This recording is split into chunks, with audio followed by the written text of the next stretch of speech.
Mamertine. He knows that his death is imminent.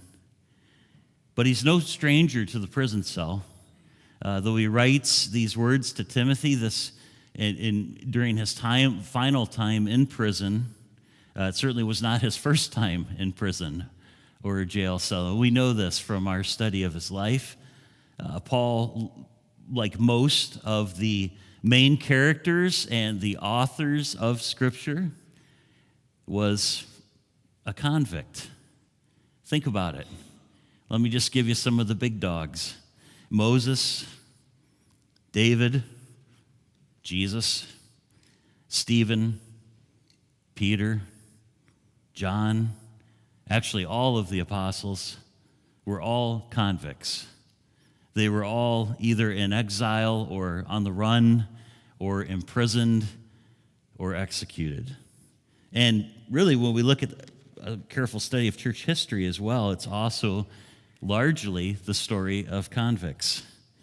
Justin Martyr, Athanasius, some of these names may be familiar to you, some may not.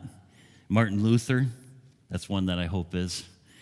John Bunyan, Dietrich Bonhoeffer, and mid-20th century, Richard Wurmbrand, countless others. These convicts were men of whom the world was not worthy. And Paul had already been imprisoned in Rome once. The first imprisonment was referred to back at the end of the book of Acts. Acts 28:16, if you were to take a look at that, says that Paul lived under house arrest in Rome with a Roman soldier for a roommate. He lived in Rome for almost 2 years. He wrote letters, he entertained guests, and he continued to teach and to preach the gospel. And this is where the book of Acts ends. But then Paul's released.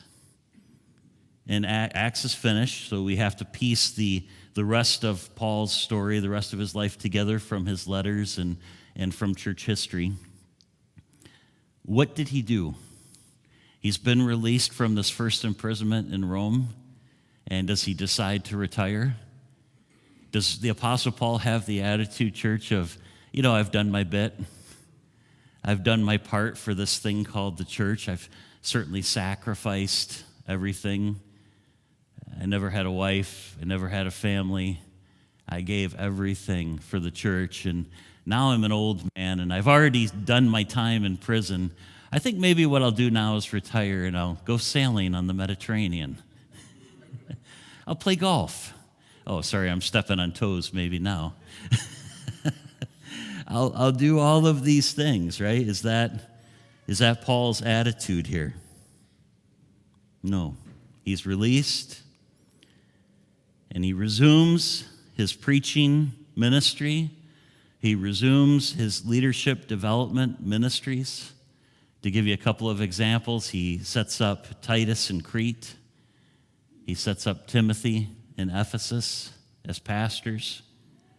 What does Paul do with his time in his last years of life? He continues the mission that Jesus had given to him on the road to Damascus. He's not done yet because he's not home with the Lord yet. I love this about what we see in Paul's life.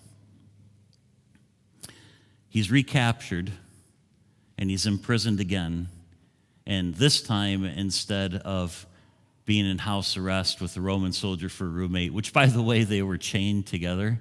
What a lousy job for that Roman soldier.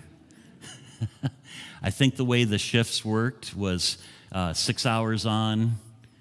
So basically, there were a rotation of 4 Roman soldiers that had to be chained to Paul 6 hours a day.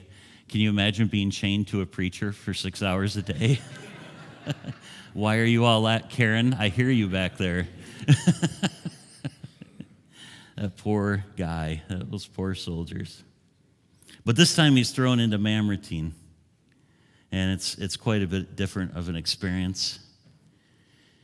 This is leading up to his execution.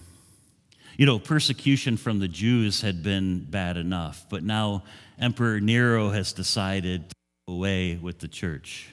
He couldn't really persecute the Jews because the Jews were rich and powerful and had great influence in the city of Rome. But they didn't care so much for this new cult, as they called it, called the Way. That's what the church was called in the beginning. The earliest Christians. They weren't rich and powerful. They were often poor. And so they made a great scapegoat for everything going wrong in the city of Rome. And so Nero gets on board with this idea. And now Paul writes these final words to this young man that he's passing the baton to. Let's talk about him for a minute. Timothy. Who is Timothy?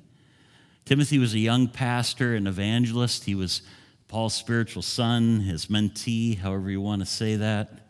But these are some of the things that Paul writes about Timothy throughout his letters. 1 Corinthians 4, he calls Timothy his beloved and faithful child. In Romans 16, he refers to Timothy as his fellow worker. 1 Thessalonians chapter 3, he calls him his brother. In Philippians chapter 2, he says, I have no one like him. He's a son to me. And then in 2 Timothy chapter 1, Paul calls Timothy, this first letter that he writes to him, in Greek, it's agapeto. Got my letters mixed up there. I'm dyslexic only in Greek. Agapeto techno, which is a really intimate phrase in Greek. It means beloved child. This is what he calls Timothy, you're my beloved child. So what words do you give your beloved son? What do you say to him when you know you're going to die?